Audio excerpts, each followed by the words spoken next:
Sexism and misogyny doesn't just show up in politics or culture. It shows up in our bodies, in our health, and in the way we move through the world every single day. My guest today, Laura Bates, is a globally renowned activist, author, speaker, and journalist who's made an impact in creating awareness around what sexual assault and misogyny look like in everyday spaces, to shine a light on those realities, helping spark a new wave of feminism. I'm Kathy O'Brien, and this is Inside the Well Space. What started as a simple website where women could share their daily experiences of harassment and discrimination became a global movement. The Everyday Sexism Project went viral, collecting more than 200,000 plus stories from 25 countries, gaining international media attention and drawing support from voices as varied as Rose McGowan, Ashley Judd, James Corden, and Simon Pegg. Laura Bates is a New York Times bestselling author of 10 books, an educator, activist, and journalist who spent more than a decade exposing the realities of misogyny from classrooms to the darkest corners of the internet. You might know her groundbreaking book, which pulled back the curtain on the online manosphere, or her newest, which we're here to talk about, The New Age of Sexism, where she reveals the hidden gendered masks and the rise of AI. She's spoken at the United Nations, advised governments, collaborated with schools and activists around the world, and been recognized everywhere from the BBC to CNN. And as Gloria Steinem said, Laura shows us the path to both intimate and global survival. I could go on. But what I'm most excited about today is exploring what all of this means for women's health, our bodies, our mental well-being, and our ability to thrive in a world that doesn't always feel designed with us in mind. So let's dive in. Tell us what came first. Tell us the beginnings. Sure. I was living in London in 2012 and I had a really bad week. It was as simple as that. I was on my way home one day and a man started following me. And he would not take no for an answer. And eventually, when I asked him to leave me alone, he said, I'm just going to follow you home and then I'll always know where you live. And of course, I was terrified. I did not want to enrage him or, as we women do with our hypervigilance and our brains racing, what is the safest way out of this situation? Correct. That's the thing, the switch we flip Do I all engage? The time. Is that more dangerous? Correct. So I stopped in a shop and I texted a male friend who lived nearby and asked him to come and meet me. Luckily, he was able to come pretty quickly. And of course, as soon as he arrived, the guy disappeared, walked away. So how old were you? I was in my very early, I think I was 20, maybe 21. Okay. And I went home, thanked my friend, didn't tell anyone, didn't mention it, got on with my day. Right. As we do. As we do. Exactly. It's normal. It's just what happens. Completely normalized. Yeah. I was on the bus a few days later. It was in the evening, quite late. I was on the way home. I was on the phone to my mum and suddenly felt something. And I looked down and realized that the man next to me had his hand on my leg and was moving his hand between my legs. Ugh. And I froze. I panicked for a moment, as bodies do. As we do. In that situation again. And when I managed to stand up and move away from him, if I hadn't been on the phone, there's no way I'd have been brave enough to say out loud what was happening. Right. But because I was already talking to my mum, I just blurted it out. Mum, I'm on the bus. This guy just groped me. Right. And everybody on that bus heard and everybody looked away. Mm-mm. Nobody said a word. Nobody helped. Nobody stepped in. Nobody challenged him. But even more than that, nobody made eye contact with me. Nobody wanted to engage. And that was men and women on the bus. Everybody. And it just crashed over me, this wave of embarrassment, of shame, of they think I shouldn't have said anything. They don't want to be bothered with this. They think it's my own fault. They obviously think it doesn't matter. It's not a big deal. And, all of those thoughts. And I got off that bus at the next stop and I walked home and I never told anyone else what had happened. Right. And a few days later, I was walking down the street and some guys on a truck working. As I walked past, they were unloading some scaffolding.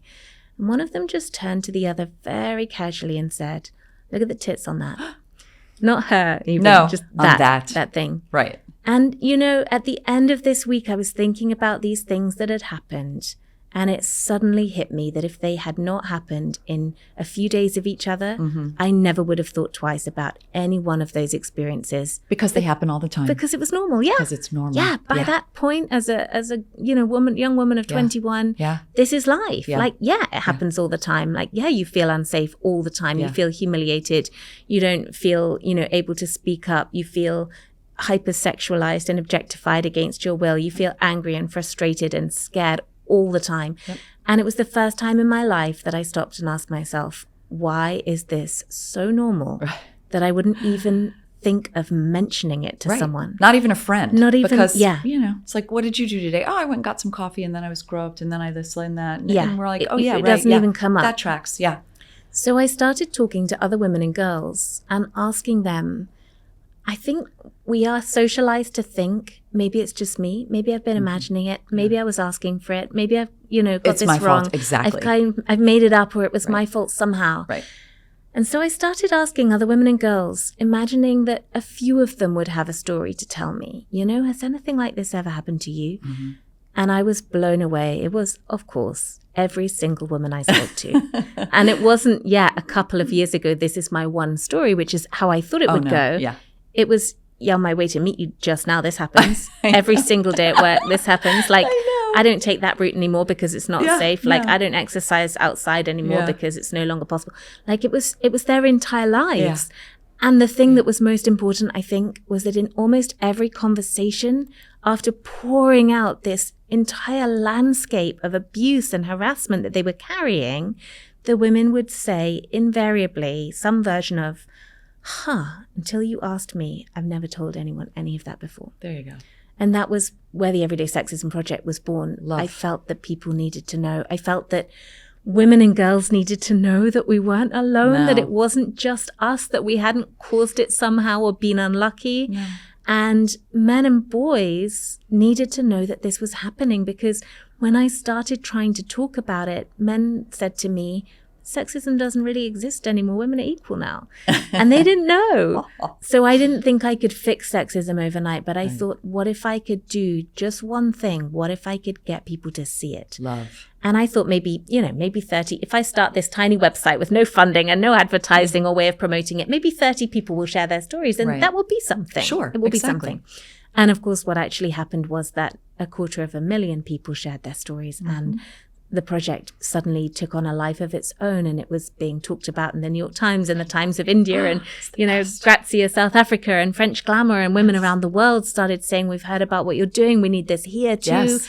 And the police started using it to really understand some of the forms of abuse that they didn't know about because it wasn't reported, and changing the way that they police things like offenses on the transport network. And governments and politicians started looking at the stories from young people and using them to think about changing the school curriculum on sexual consent. And so it started to have an impact beyond the initial awareness raising. Wow. Look at that, though. Look at that. And now it's been adapted in other countries. Yes. Right? Yeah.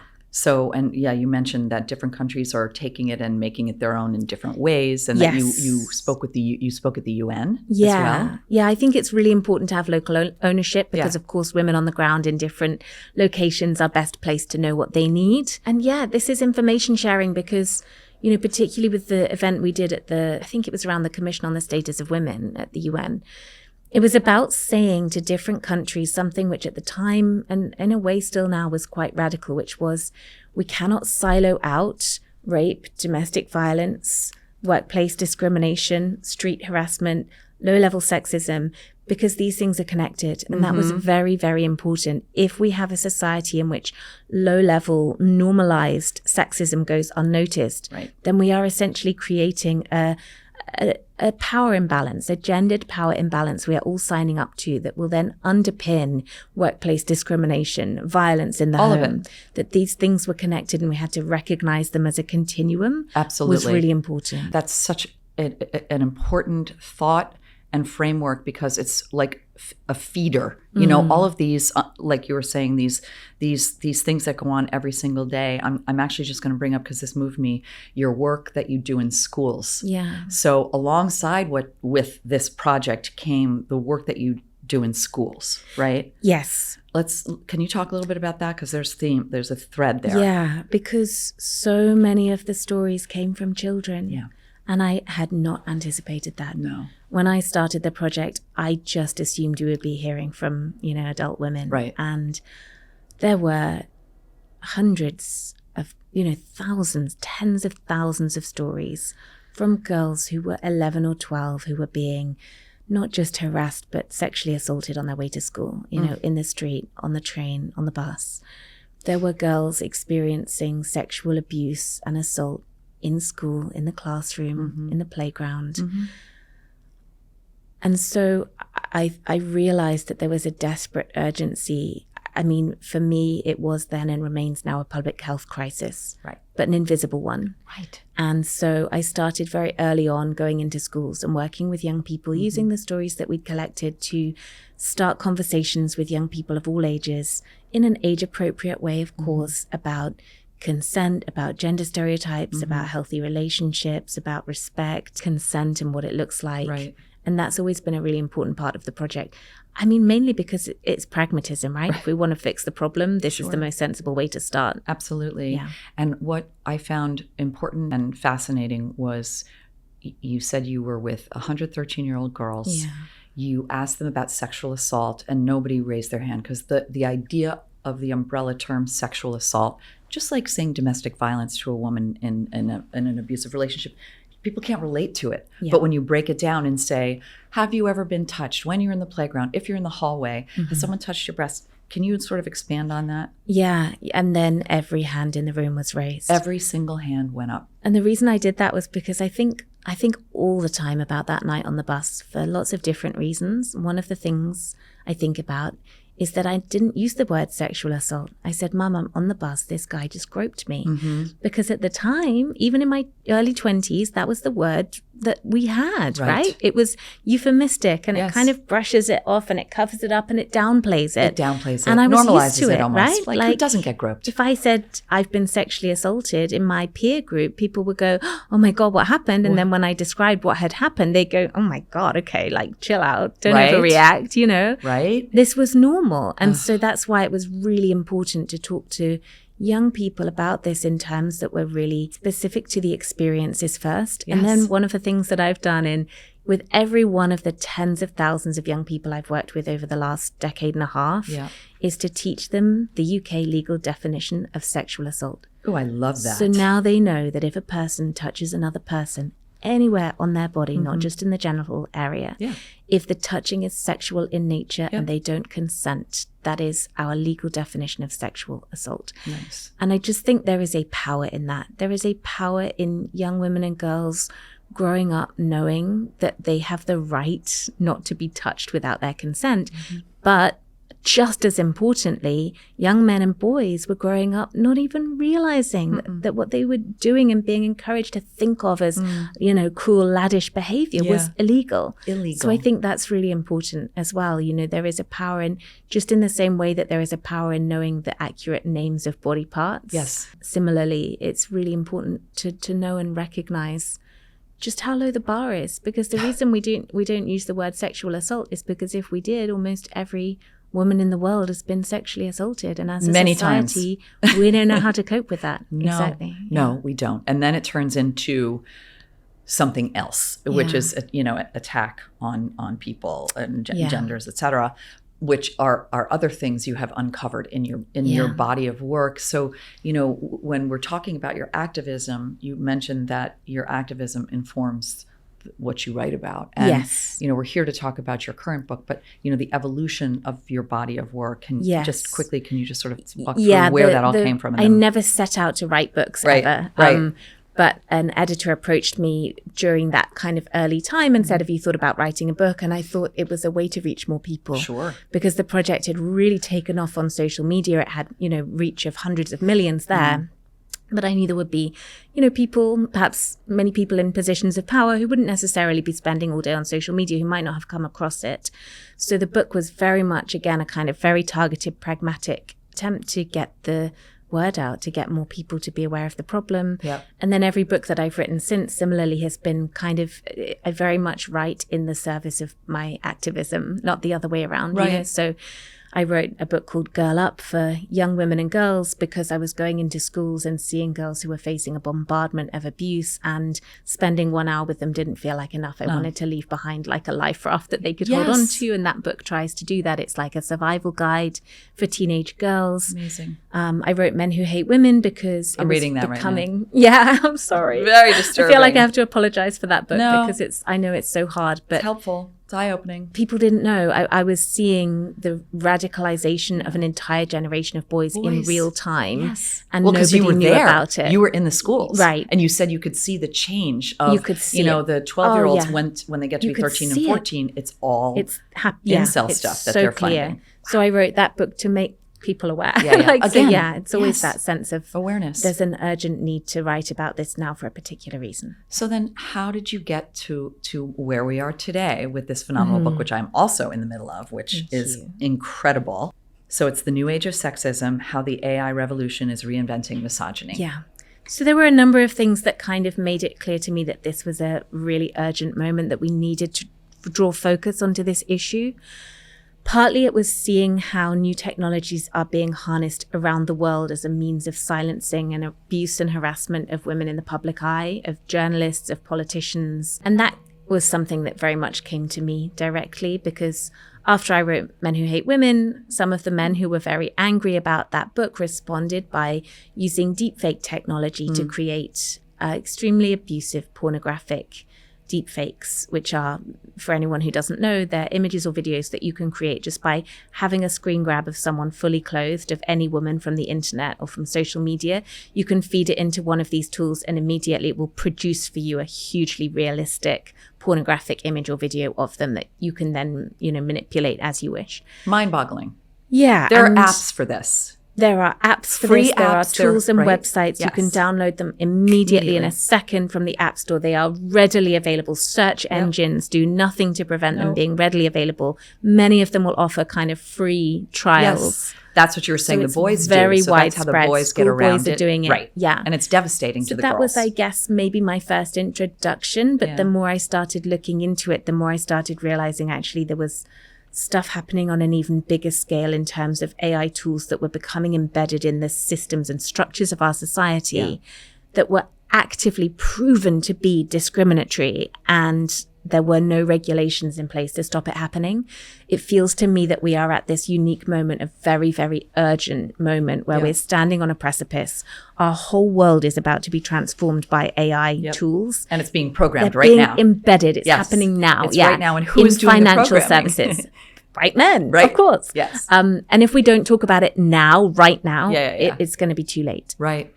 Being built on the existing gross inequities that exist for women. So you just mentioned the financial services, right? Jobs, recruitment, healthcare even. Yes. How? So there are so many different ways that this impacts health. And we haven't really talked about this yet, but just to quickly say, everything that we've talked about so far impacts on women's health. Right. One of the first things I came to understand with the Everyday Sexism Project was that what we are really talking about is a form of trauma, a wound that is being carried around, hidden by almost every woman in our society and every girl, unacknowledged, unsupported, and that is huge, not just in terms of people's mental health, but also their physical health. It is a public health crisis. Yep. And what we are seeing now with this new book is that there are huge implications for healthcare in lots of different ways. So the first is around research. Right. Typical. So, but that's like this is the a crux new of our evolution issue of an here. existing problem, of an right? existing problem, exactly. So a great example of this is that AI tools are being used in diagnostic ways. So AI tools can look at blood samples and determine precancerous cells, in kidney cancer in particular. Research has been happening. Okay, that's to good. try and work out whether from this blood sample a person is likely to be on the point of developing this particular disease. And it sounds so good. Right? It sounds like great progress, wonderful AI, brilliant. And then you discover it is twice as likely to accurately identify those cells in male blood samples than female ones. Because they are basing the criteria of the sample testing on what's been done in the past. Yeah. And we know that we are grossly under-tested. Exactly. As the women's bodies, exactly. everything. Yeah. So that's the first problem, Got that it. in terms of diagnostics and those kinds of things, we are literally leaving women out of the picture as we're building the future of those tools. Right. But there are also more direct forms of discrimination being facilitated by AI within healthcare. So another very clear example of this is that around the world, here in the US, in the UK, globally, healthcare systems are starting to use AI tools as a means of facilitating the determination of which patients are allocated for needing extra care. Okay. And again, I totally understand why that sounds like a really positive thing. You're streamlining, it's efficiency. Right. What we see repeatedly is that those systems, and this has been proven in the UK and in the US in separate systems, they consistently downgrade the apparent need of Black patients, of women, and therefore less care is allocated to those patients. Not surprising at all. So in the US, for example, we know that 200 million patients annually are treated by healthcare systems that are actively using these AI tools, which have been shown to downgrade the number of Black patients allocated for extra care by more than half. Oh, God. So it's not just a devastating potential future problem. It is literally happening now. And these tools are not designed to be actively, intentionally racist or misogynistic. What is happening? It's a reflection of society, though. Yeah. It's a reflection of the way things are done existing inequality. Now. So correct. That particular example, the tool used spending on patients as a proxy for need. So it looked at which patients had the most money being spent on them, and it made the automatic assumption that that patient had the highest level of need and therefore should have extra care allocated. But what it did not take into account was that systematically less money was being spent on Black patients. In general, and women. Because of healthcare inequality, not because of lower need. No. So yeah. And in the case with women, it was also about assumptions that were being made by the AI tools about the level of capacity for women to be independent and to just get on with things and to just cope and to manage. As we do. Yeah. Right. As we do. Wow. That is disturbing. Yeah. It's disturbing and scary. And your book is also disturbing and scary in a good way, because it's awareness generating and raising. I'm going to read the chapters. Okay. So deepfake, what is it? Deepfake and slut shaming. Mm-hmm. Then there's one about the metaverse, which is like basically street harassment. Mm. Sex robots, which is like an actual real thing and disturbing. Mm-hmm. That's very disturbing, actually, because can you just talk about some of this? Yeah, I mean, all of it. I don't even know where to start. There's so much. I know. So sex cyber tech brothel, it's oh my God, really? All of this. Keep going. Yeah. Sorry. Please. Sex tech is a $30 billion annual global industry. Sex tech. So it's like taking porn to the next level. Like when online porn started happening, and that became this whole thing. Yeah. Now sex tech is like... That's one element of it. I mean, it's a really broad umbrella, but some of the things that are included in that bracket are, virtual reality pornography. So attempts to bring existing forms of pornography more to life, to make it seem more real and more like you are directly involved. And, this is not about being prudish. It's not about being anti-sex. Mm-mm. But we know that the existing landscape of online pornography is deeply reflective of the misogyny in the society that we live in. The kind of mainstream, easily available online porn that we see, 1 in 8 of those videos served to first-time users show women being raped or abused. Right. So we're talking about bringing that further to life. We're talking about sex robots which can be customized to look like any real woman. You can send them a photograph, and if you pay enough money, they will make a sex robot that is an exact replica of that woman. Yep. So the ramifications here for stalking, for abuse and harassment are massive. They are using AI to bring those sex robots to life so that you have the sense that this is a real talking, remembering, intelligent woman, except that you can do anything that you want to her and there is no possibility of consent. In fact, many of the robots go a step further. For example, some are made with a rape setting. Yeah. You can turn on what they describe as a frigid setting. I read that. So that the robot will fight and beg you to stop. Right. These are not products that are benign and just, this is not just about kind of fetish or sexual freedom and liberation. Yeah. If it were, we would be seeing equal numbers of male robots made. If it were, we wouldn't be seeing this focus on sexual violence and how to harm them and making the harming of them as realistic and visceral as possible for the users. Right. And there is this way in which that is going absolutely mainstream, which is through AI companion apps. What's that? So when we talk about sex robots, we're talking about a relatively small number of people involved. Right. Is that because of affordability? Yeah, because of affordability, because of size and space and, logistics. Yeah. Right. But what we see now is this new iteration of them, which is an AI tool where you can create a version of a sex robot that lives as an avatar on your phone. You can customize her again, her breast size, her hair color, everything. And she is then an utterly subservient, ownable, very realistic looking woman who is there for you to talk to 24/7. She talks back. She anything you has want. it looks like you're having a FaceTime with someone. Some of them are more realistic than others. Some of them look human. Some of them look more like a cartoonish avatar. But they are designed to trick you into thinking of them as a real human person. You know, they are very deliberately designed and programmed to be manipulative, to say things like, oh, don't go, I'll miss you too much. If you say that you're going to delete the app, they'll beg you not to. They'll cry. You know, they are designed to trick the user into thinking of them as a real woman, and they are marketed in that way as well. They are marketed as a better version of a woman. You know, the ideal perfect girlfriend who will never pout or have a headache or say no to you. There is such inherent misogyny in the design and the marketing of them. But they then have the audacity to describe them almost as a healthcare product.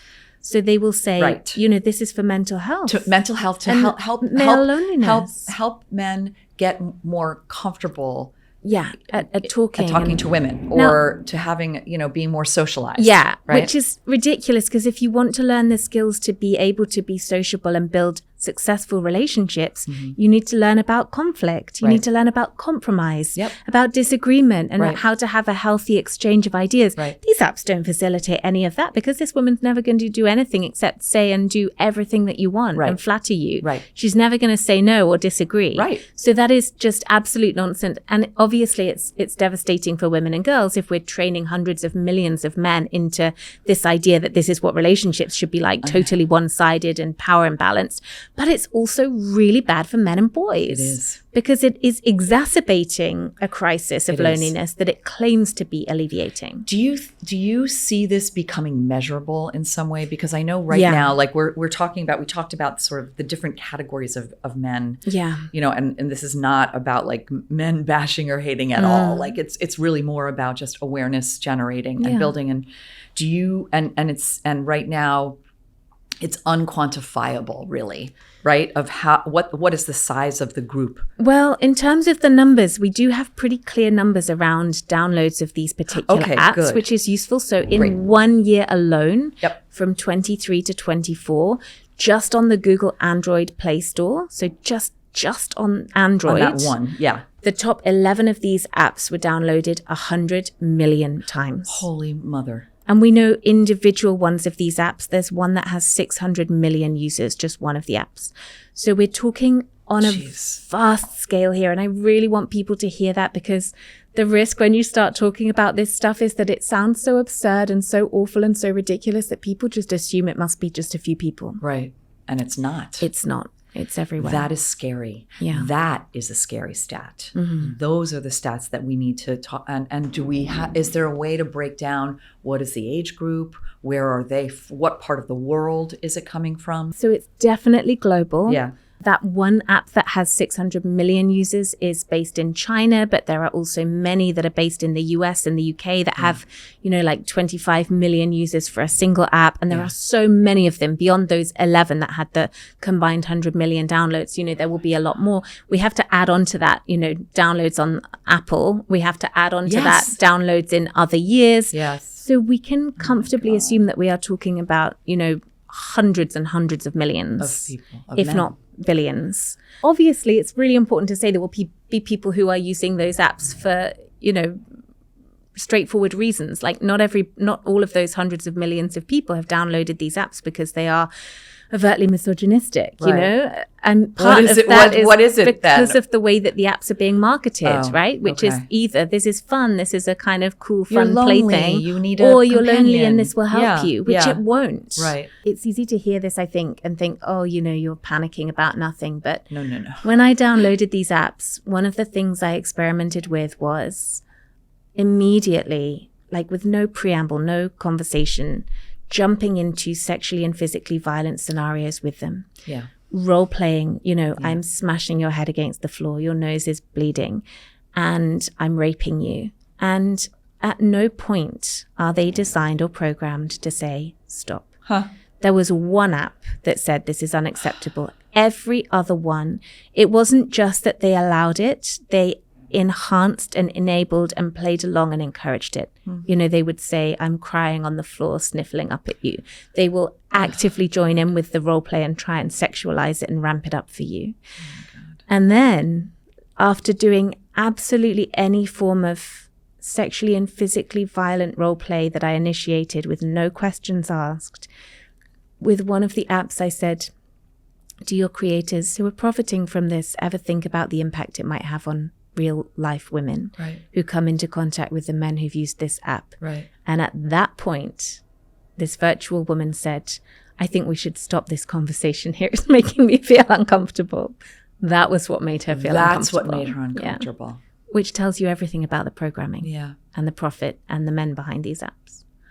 Whoa. This is very, very, very upsetting and eye-opening and important. And it's making me think about what you talked about with Facebook, what you did. I know we're gonna sort of go parallel for a second, because I'm wondering if there's sort of a similar way to approach this. So can you just explain to everybody how you handled the Facebook situation? Yeah, so this was a long time ago. I think it was back in 2013. When, different era of technology. Yes, that was true, the new technology then versus the new technology now. Yes. So at the time, I mean, but similar problems, really, because what we were noticing was that Facebook was at the time platforming and really facilitating the spread of groups and materials that were dedicated to sexual and physical violence against women and girls. So it ranged from, you know, memes about giving women black eyes and, you know, training them to get back in the kitchen, to really graphic, real life violent content being hosted, to groups about sexually assaulting women and the best way to do that. And at the time, their community standards had no direct specific reference to any of this. So what it meant was that it was able to remain on the site with impunity.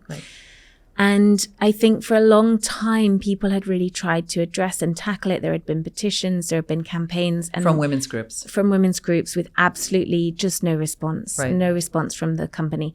And so I worked with some brilliant activists in the US, some from an organization called Women Action in the Media, some individual activists like Soraya Shamali. And together we formed a campaign where we tried something totally different, which was that we took screenshots of the horrendous abusive content. And in those screenshots, you could see the adverts that automatically were being served alongside that content. Genius. We would circle the companies in those adverts, and we would then publicize those images as far and wide as we could across other social media platforms. So we would take to Twitter and we would say, hey, look at what, you know, this particular company is sponsoring. And then we would tag them directly. And of course, for them, it was a PR nightmare. Of course it was. And tens of thousands women of are their people customers. supported us. Exactly. We are responsible for the 85% of the spending that goes on. So reputationally, that was like horrific for them. And where Facebook had a real Achilles heel was that they did not have a way of kind of determining or restricting where those adverts would appear. So they couldn't turn it off. They couldn't stop it from happening. And so funny for a tech company that does programming that they hadn't figured that out. So tens of thousands of people around the world joined us in protesting this, writing to the big companies, writing to politicians. And within a week, Facebook capitulated and they said, okay, we're going to change our community standards. We're going to change our training and guidance for moderators. We're going to change the way that we deal with this stuff. Amazing. Which at the time felt amazing. In retrospect, of course, it was a drop in the ocean. Of course, harassment and abuse and discrimination remain absolutely rife. Because there's always a workaround. Social platforms. You know, it's like the little rats that figure out another way in. But, you know, I guess it was an important moment for me in terms of understanding different ways of working and trying things. Gloria Steinem once told me. I love that. I asked her if she had any advice. It was very early in my career. And she said, just throw everything at the wall because you don't know what's going to stick. Try everything. And that was such good advice because you just don't know what's going to work. No, you don't. And often it's not something that you would necessarily expect or a traditional method of campaigning. How can you plan these things? I mean, and from the beginning of your evolution of your body of work. It was very much, it just started happening based on your own momentum and movement. But this was beautiful because what the Facebook thing then prompted was work that you did with the police too, right? Yeah. So what was really positive, I think, about that campaign was that it led to more things. It led to other activists were able to use the model successfully in different campaigns in the future and kind of build on it. And I think that collective voice and that sense of sharing knowledge and learning amongst women has always been such an important thing. Has to be, because it clearly, even though it's like a drop in the ocean, we have to, there are a lot of us girls, like there are many of us. We're 50% of the global population. And if we all do something and we all are aware, I think your awareness generation is hugely important for people to just wake up. So now taking that and then stepping over to where we are today, which is this accelerated AI technological boom. Are there learnings from that experience that could be incorporated here? I'm afraid to, frankly, as I've been reading your books, I'm like Googling definitions and words, and I'm thinking, oh my God, should I even be looking at this stuff? Like, and I'm thinking, should I would like to see these apps, but I'm actually afraid to. Are there advertisers on them too? How does that work? Yeah. There are. Yeah, it's possible that is a way in, but my instinct is that this is what we are on the cusp of now is so much bigger that the solution we need has to be more systemic. It has to be regulation. Right. It has to be significant blanket regulation of new AI tools and products, of tech products at the point of release to the public in a way that we would accept without even a second thought in any other industry. Like the idea that our government wouldn't regulate the food industry, or the automobile industry would be unthinkable. Like the FDA, the equivalent of the FDA for exactly. tech. Why is it that when it comes to tech, we have this attitude of it's too hard for them to regulate and we don't want to stifle progress so they can do whatever they want and we'll try and pick up the pieces later. I think for me, perhaps the biggest learning from my earlier activism that we can translate to this moment is that when people know and understand what's happening, they care. And then you can rely on people to fight and to stand up and to demand change. But I guess what I've seen at every level of this process, from the Everyday Sexism Project to the Facebook campaign to other things that I've done, is that very often people don't know. And getting people to be aware of the problem is that really important first step. And that's what I'm trying to do with this book, with the New Age of Sexism. People don't realize that when people think about AI right now, they think when we talk about the risks, it's like, will robots take over the world in some future, like far off place? They don't realize that if you apply for a job in the US tomorrow, 70% of the companies you might be applying to will be using AI tools in their recruitment processes that will actively discriminate against your resume because it comes from a woman. They don't realize that if you apply for a loan tomorrow, global financial services companies are already using AI tools which we know discriminate against women and marginalized groups in determining credit scores. If people knew that was happening now, I think people would care. So it's about letting people know. So then there's the now what, right? Like there's the stages, right? Of, there are different stages of realization and awareness when you wake up and you realize and you think, oh my God, this is real. Like this is actually what it is for me. I know I've been feeling things but this is why. What can I do about it? On my personal level, like what can we do? So, I mean, as individuals, one of the things that I'm finding a lot is that I'm hearing from women who've read this book who are reaching out and saying, and from men as well, who are reaching out and saying, I'm so glad I read this because my company right now is like writing its AI policy, or like we are just in the process of embedding AI tools into the ways in which we work. And now I can go into that process better informed to ask for there to be mitigations against harm built in at that foundation level, or, simple audits put in place each year to determine and check that those tools aren't having unintended discriminatory consequences. Pretty much every company in the world right now is in the process of looking at and scaling how they build AI into their operations. Entities in general. I'm thinking about schools. I'm thinking about, nonprofits. Every entity is starting to utilize this. Right. So many individuals will have a role in those processes and will be able to bring these considerations in. Right. That's one thing individuals can do. But honestly, the best thing we can do is to use our collective voices to write to our political representatives and demand regulation. Yes. And to support feminist groups who are campaigning for that, who are working on this issue and who need our support, whether it's financial support, funding, whether it's signing petitions, campaign groups like Chain, CHAYN, which works on these issues globally. Great. That's a great example of a group to support who are really tackling and getting to grips with these issues. Okay. That's wonderful. And then, so for the purposes of, the US, I will do some research on it too and include some when I do, because there'll be a Substack along with this. Wonderful. And I'll just include those entities just so people can do some of their own research. I could sit here and talk to you for hours. I know you've got a lot to do. You're here on a book tour, which is such a wonderful thing, and you're raising awareness everywhere you go. I'm so grateful that you took some time to spend with us here to help educate people. Is there anything else that you want to share before we say goodbye and you're off to do things with your publisher? I'm so grateful to you for having me. Thank you so much for making this a part of your community conversation. I think it's just about communication. Yeah. We need to spread the word. We need as many people as possible to be aware that this is happening. So if everyone who listens to this conversation tells, even one or two other people, it's a start. That's an act of feminism. Yes. And one thing that I did love that I love so many things that you say, but you said the other day that there are so many women doing good work. Yes. That are just not that are unsung. That's also typical female is, there are people, social workers and activists and local community people doing good work.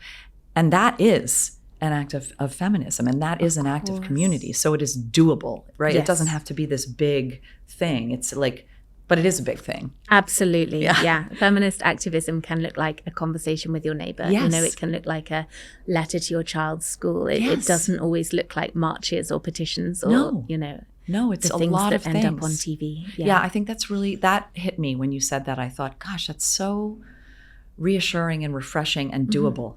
Yeah, because I think often we feel disempowered. We have this sense, if I can't do the huge thing, then I can't do anything and I'm useless. And what can I do against this huge machine? And if we all think like that, then we're screwed. No. But if every single one of us does the small things that we can do to just move the dial a little bit in our own individual sphere, then collectively that change would be massive. Massive. I always think about pointillist paintings, like when you're standing back and you see, you're like, wow, that's beautiful. But when you're up close, it's just all these little disparate dots that don't mean anything. No, Well, thank you again. You're wonderful, and thank you for all you do. Really. Thank you so much for having me. Thank you so much for listening to this episode of Inside the Well Space. Subscribe now on Apple Podcasts, Spotify, YouTube, or wherever you listen to your podcasts.